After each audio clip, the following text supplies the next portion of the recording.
Second type पे चलते हैं मेन वर्ब्स। तो मेन वर्ब्स आप देख रहे हो ना, मेन वर्ब्स हो गए, ठीक है। इन मेन वर्ब्स को हम तीन श्रेणियों में बांट, श्रेणी एक, ठीक है, इसमें एक नंबर पर क्या आती है ट्रांजिटिव,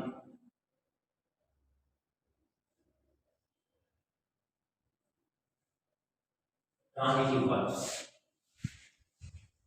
इस श्रेणी में दूसरी होती है इंट्रांजिटिव,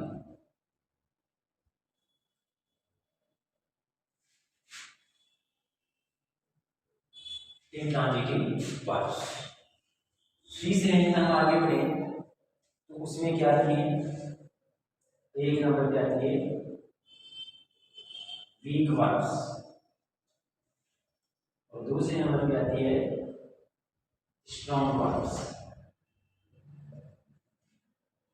और सी श्रेणी में आगे चले तो इसमें एक नंबर पे आती है यानी कि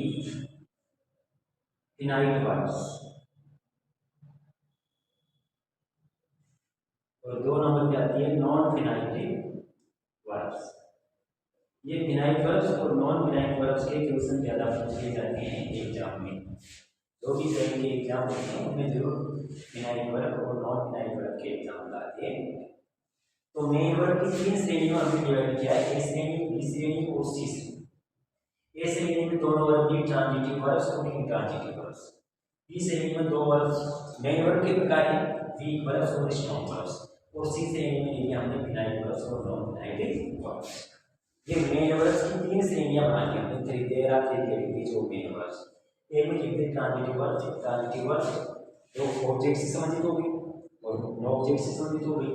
ये वीक वर्ब्स और स्ट्रॉन्ग वर्ब्स हो गई, ये फिनाइट वर्ब्स और नॉन फिनाइट वर्ब्स हो गई। ये अकॉर्डिंग टू सब्जेक्ट चलती है, ठीक है। अब हम इनमें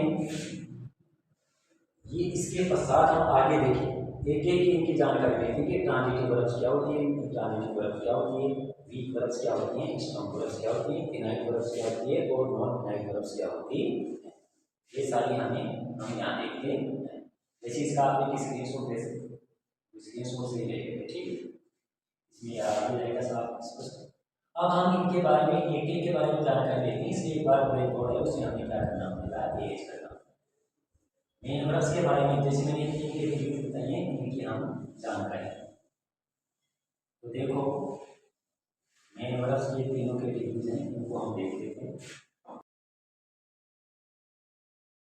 जैसे अब हमने ये तीन श्रेणियां डाली, ठीक है, इन तीन श्रेणियों के बारे में जैसे मेन वर्ब्स की श्रेणियां हैं, ये टाइप्स हैं मेन वर्ब्स के, मतलब जैसे हेल्पिंग वर्ब के बनाए थे ना, वो जैसे टाइप्स होते हैं।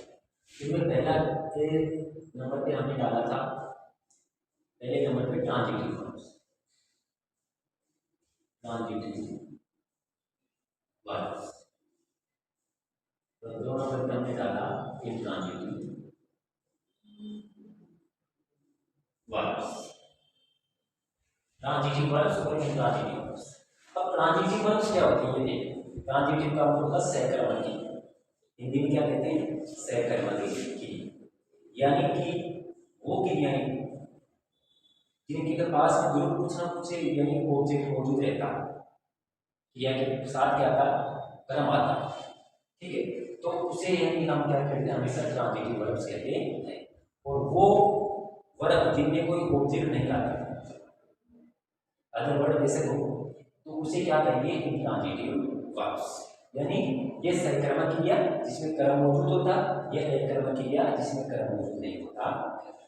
मतलब ये ऑब्जेक्टिव और ये ऑब्जेक्टिव। अब जैसे हम यानी कि देखें ट्रांजिटिव वर्ब्स के बारे में देखें, ये ट्रांजिटिव वर्ब्स जैसे क्या होता है। जैसे ये देखो वाक्य लेते हैं, ही इज रीडिंग इंग्लिश, वह अंग्रेजी पढ़ रहा है। ये ट्रांजिटिव वर्ब का उदाहरण है, इसका उदाहरण है ट्रांजिटिव वर्ब, इसमें क्रम मौजूद है। देखो ये सब्जेक्ट है, ये वर्ब हो गई, ये क्या हो गया, ऑब्जेक्ट। यानी कि जब हिंदी करें और क्या, ठीक है, इसका आंसर हमें प्राप्त हो जाए, जैसे वह क्या पढ़ रहा है, तो वह अंग्रेजी पढ़ रहा है, आगे इसका आंसर अंग्रेजी, तो समझ लो ट्रांजिटिव वर्ब। जैसे ये इसमें ट्रांजिटिव वर्ब का उदाहरण है। जैसे ऐसे सी इज ईटिंग मैंगोज, ये भी ट्रांजिटिव वर्ब का उदाहरण ही है। इसका उदाहरण है ट्रांजिटिव वर्ब का। ये सब्जेक्ट हो गया, ये वर्ब हो गई, और ये क्या हो गया, ऑब्जेक्ट। तो जिसके अंदर जब ये हिंदी में क्या शब्द का हमें आंसर मिल रहा है, वो क्या मानी जाएगी, ट्रांजिटिव वर्ब मानी जाएगी। जैसे वह क्या कर रहा, ये क्या पढ़ रहा, अंग्रेजी पढ़ रहा। वह क्या खा रहा, मैंगोज, आम खा रहा। तो ये मैंगोज और इंग्लिश यहाँ क्या है, ऑब्जेक्ट। समझ गए। अब इसमें चलते हैं लेकिन ट्रांजिटिव वर्ब में देखिए। जैसे ऐसा सेंटेंस, जैसे she is sleeping in the room, ये किसका है, ट्रांजिटिव वर्ब का उदाहरण। कैसे, क्या, सो रहा, कहाँ नहीं, कहाँ का जवाब नहीं मिलना चाहिए, क्या का जवाब है, तो वहां तो ऑब्जेक्ट होगा, और ये भी नहीं मिल रहा तो फिर वो क्या होगा, मतलब विदाउट ऑब्जेक्ट होगा। जैसे she is sleeping in the room, ये इन द रूम ऑब्जेक्ट नहीं है, ये क्या है, अदर वर्ड। ये क्या है, अदर वर्ड, इसे ऑब्जेक्ट नहीं मान सकते, तो क्या का जवाब नहीं मिलेगा इसे। ठीक है। ऐसे ही जैसे she goes to school, she goes to school, फिर विद्यालय जाता, क्या का जवाब क्या नहीं आ रहा, तो यानी कि या कैसे जाता ये भी नहीं आ रहा, तो इसमें क्या है, ये अदर वर्ड है, तो इसको अदर वर्ड माना जाएगा। जैसे ऐसे वाक्य में पैसिव वॉइस की संभव नहीं होती, जिसमें ऑब्जेक्ट नहीं होता उसकी पैसिव वॉइस नहीं बनाई जाती, तो ये without passive voice, no passive होती, तो नो पैसिव वाले में ऑब्जेक्ट नहीं है, और इसके अंदर मतलब ये क्या है, विदाउट ऑब्जेक्ट, मतलब एक ट्रांजिटिव वर्ब से उदाहरण है। जैसे कई बार ये, जैसे ये जनरल सेंटेंस थे, ये जनरल सेंटेंस में बताया, तो ये दोनों सेंटेंस हैं, ये तो किसके हैं, मतलब ये तो दोनों उदाहरण थे ट्रांजिटिव वर्ब के, और ये जो दोनों उदाहरण थे वो किसके थे, ट्रांजिटिव वर्ब के। तो ट्रांजिटिव वर्ब और इंट्रांजिटिव वर्ब ये पहली कैटेगरी। आगे हम देखते हैं क्या गया, वीक वर्ब्स और स्ट्रॉन्ग वर्ब्स।